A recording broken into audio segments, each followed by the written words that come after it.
Happy Pride Month! I got my Pride line on. Hey everybody, what's going on? It is good to see you here today. My name is Jane. If you're new, if you're not new, welcome back. Hey, guess what? We have got some ARRTX Gouache, and if you haven't seen the first part of the video, which is the swatches and everything, please definitely go check that out after you watch this, or before, I don't care. But we have this lovely gouache set that they sent to me. Now, just as a disclaimer, okay, yes, I get free product. Does it influence my opinion? No, because here's the thing. Sometimes whenever we have maybe suggestions for the company that we're not happy with things, they go and change it sometimes. So my opinion is mine alone. Okay, I'm not paid to do this. I just get free product. I test it out. I want to see how I think you would like it, how I would like it, etc., etc. So with that being said, we're going to talk about the painting process. I have a lovely disco queen that I decided to go ahead and paint with this gouache. Yes, yes. I love women of color. Here's a story, okay? I was about 4 or 5. My mom's cousin's friend came over, and she was this beautiful, beautiful black woman, and she was tall, and she had an afro, and I just thought she was a goddess. I really did. I was in awe of her. My mom was like, you were completely enamored with her. I mean, I actually remember like coming and sitting by her and like just being like, hi, you know, and ever since then, I fell in love with the beauty of women of color. You all are beautiful. You really are. You have inspired me so much in so many ways. That is the story, folks. I hope that you enjoyed that little ramble right there. I hope you didn't click off yet. So, all right, guys, I will see you at the end of the video. We'll talk about the painting and what I feel about this whole entire set, and I will see you at the end of the video. Okay, take it away. Okay, folks. Hi! Here you are, right here. As a full disclaimer, I'm going to tell you that I grabbed an ochre from another set because, here's the thing, it helped bring out the warm undertones in her skin. Being that the background was a warm tone, I was afraid that if I gave her a cool undertone, she would appear kind of flat or grayish. So that's why I made that choice, and I hope that makes sense. But if you look at the chart here, some of the darker colors, like maybe not necessarily this one, but these and these right here, some of these tones, they're kind of in the cool range. And so they're kind of mostly blue based, not all of them, but you can obviously grab another color from a set to suit your palette if you want to. I would like to do more paintings with these kind of pink and purple, and this lake blue is so beautiful. I put it on her eyes and on her jacket because, you know, blue and orange are complementary tones, so I did that on purpose. Last video I did, the woman was more kind of 60s era. This is more 70s. I was really feeling it. I was feeling the vibes of the 70s. I'm not sure where these inspirations come from. I just think that they come from like a source of ideas, and they kind of land in our lap and we draw upon it. I wasn't alive in the 70s except for 79, but you can't really count that. But I do love the aesthetic. I love the era. And I'll let you know right now, and you can see this in the time lapse, I really struggled in the beginning to get the right tones of the skin. And I think it's just simply because this is more of a complementary set. You know, they have unusual color choices here. And I say that it's not necessarily a bad thing at all, but it is quite a challenge to be able to get some of those warmer tones that you need for skin tones. But obviously, I went over here and I was able to mix with ochre and get some of the more warmer tones. And not all of these were successful, but I wanted to make sure that I expanded upon what I had so that therefore I could maximize my options and kind of go from there. And folks, this is not completely finished. Like, I'm seeing things that I could go back over, like brightening this yellow, adding more depth to her earrings. But really, I was kind of running out of time, and I thought, you know, my over-exacting Virgo self needs to chill out and just back off a little bit, and it's okay for it to be unfinished and still review this. Even though she's about 95% finished, that is the story, and I can still tell you right now that these are very, very creamy. And in fact, I feel like they're a little bit, just a tiny bit thicker than the Himi gouache, and I really like that kind of creamy consistency. But you can work both, and you can definitely work with this set. It's not a con, it's not a pro, it's just something that I've observed. One mistake that I did make was that I kind of went in a little thicker than I usually do, and I really didn't mean to do that, but that's kind of a no-no, I think, whenever it comes to gouache and painting gouache. I think you kind of need to start out, you know, as thin as you can get that's not too watery. The thing with gouache is that it's completely a consistency game throughout the whole painting process. I would say it's mostly about 60% consistency game versus color mixing. And I feel like as I went on, I did struggle with getting the tones that I really needed. I kind of wanted to make sure that she had kind of this blush and warm tone around her cheeks here, but still have these kind of yellow, glowing, golden undertones here. And unfortunately, whenever it came to the white, it was kind of flat looking. So I ended up going with the Naples yellow as I went on to make sure that it was kind of more of a glowing tone, to make sure that it kind of brought out those yellow undertones and make it sort of a more golden look, because I ended up using a lot of the orange and the medium yellow and the deep red. I'll you know, that's part of my process here. I used a lot more warm tones, which was a challenge for me because usually I tend to gravitate towards more cool tones. I really love the cool tone spectrum and I love the options in this particular set. But for whatever reason, I was just really drawn to this sort of orange 70s look, and I really had a lot of fun with creating her afro. I think afros are absolutely beautiful. They're natural. I feel like they're just very aesthetically beautiful and should be appreciated for what they are. I really tried to find a balance between that kind of golden brown and the peach. I didn't want her to be too orange, but I wanted her to be warm. Now, I don't know if you know what I'm talking about, but there are designs that from the 70s that had different kind of multiple colors that had waves in them. Let me see if I can find an example. So I did a Google image search and I found designs like this. And then, of course, this was directly inspired by this. Okay, yeah, you get the idea. I can't seem to find the designer's name, but there was a I don't know if it was directly a designer or if they just called it a specific design. So if any of you know what I'm talking about, let me know in the comments below. I feel a little bit vague saying all this because I'm like, oh, I don't know what it is. But hey, you know, that's how it goes sometimes.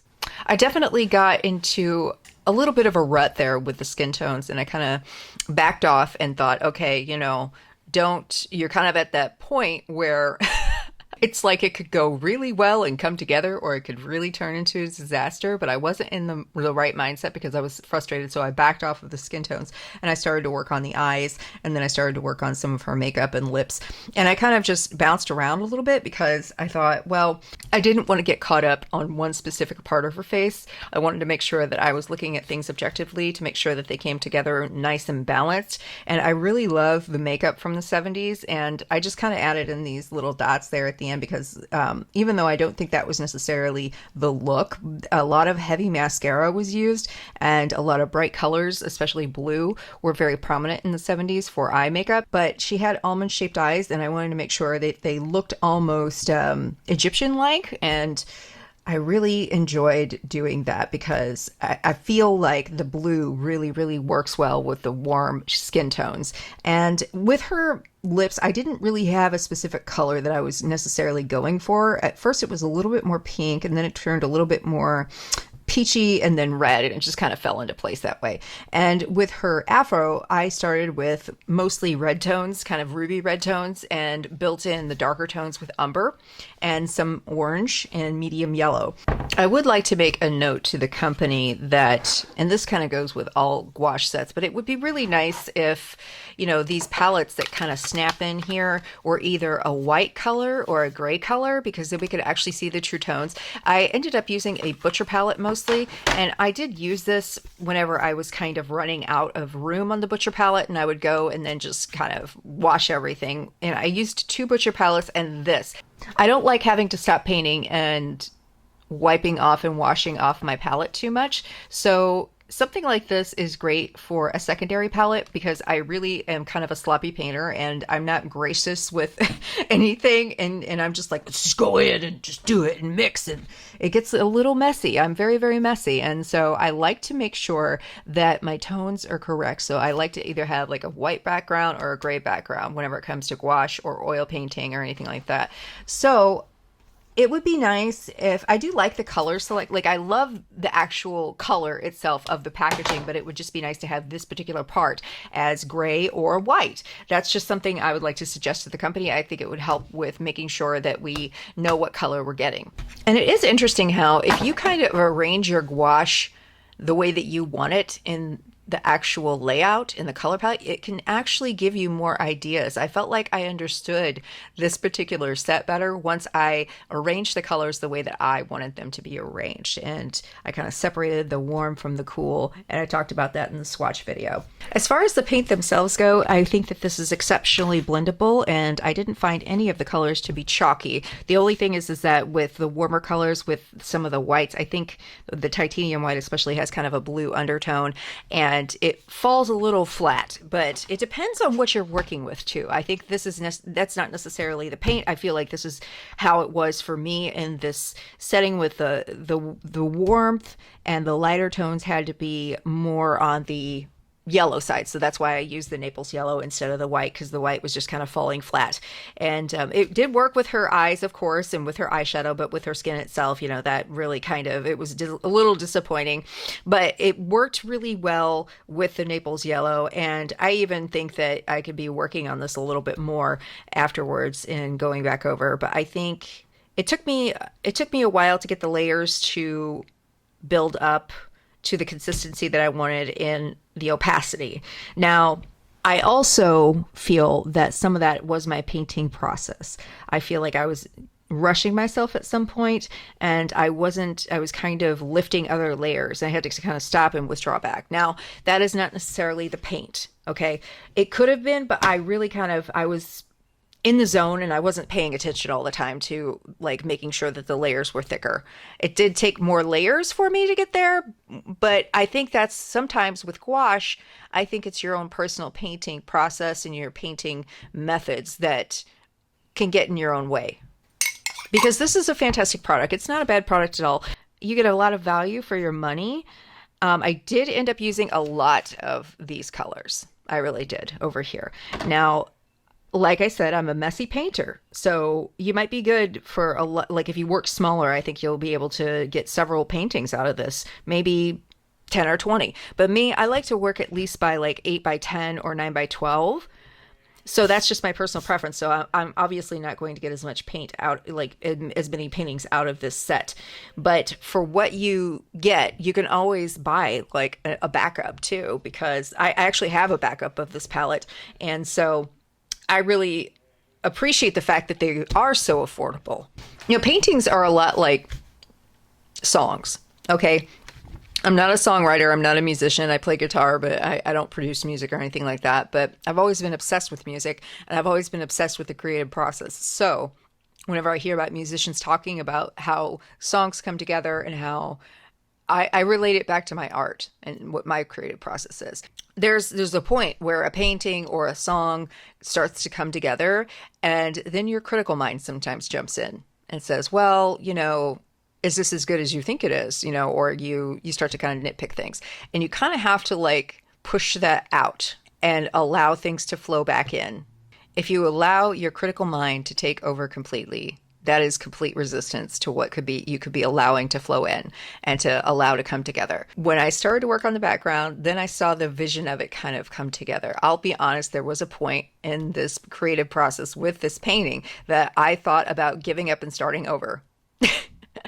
But I am very persistent with my art. I try to really allow things to work and allow myself to work with the painting as it unfolds, because truly what happens is the painting becomes an entity of its own, or it becomes a work all of its own, separate from yourself, and it almost develops its own personality. And I think that happens too with songs and albums and a body of work. I personally had to step back and allow my creativity to flow through and allow options to flow through, rather than letting my critical mind come and take over. And that is hard for me sometimes. It really is, because I'm a Virgo. And if y'all know anything about the zodiac, the Virgo is one of the negative traits of Virgo is that Virgos can be very critical. And above all, we're critical of ourselves. And that truly is something that is in our personality and in the blueprint of that sign. Now, I have 4 planets in my natal chart in Virgo. And so I think that's why I love attention to detail, but sometimes attention to detail can be your Achilles heel. Is it my favorite painting? No, but I think that I captured what I wanted to style-wise. And that was really my main point, and to capture the beauty of this beautiful woman and to be able to celebrate women of color in my art. I really love the fact that I have that ability to do that and that choice. Ultimately, I feel like this gouache set is great for any level of skill. However, I wouldn't recommend this for the absolute beginner, and here's why. I would suggest getting a more basic color set like their 18A set, or adding this set later since the colors in this set are more stylized. But I would recommend that since there is no light fast information, that this set would be recommended for more sketchbook pieces or scanning and printing your art.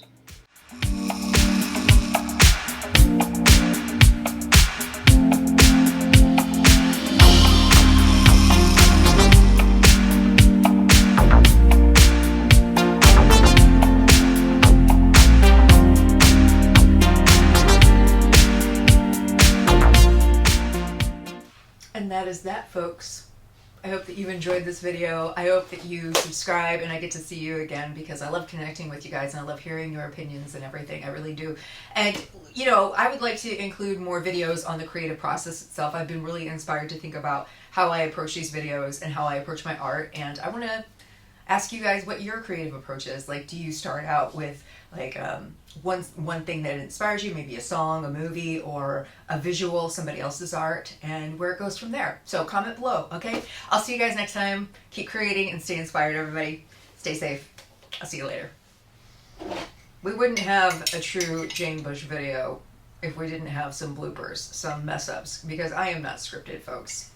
One mistake, oh my goodness. that one part that I ignore the rest of the face. Excuse me. Beautiful sweatshirt. Okay.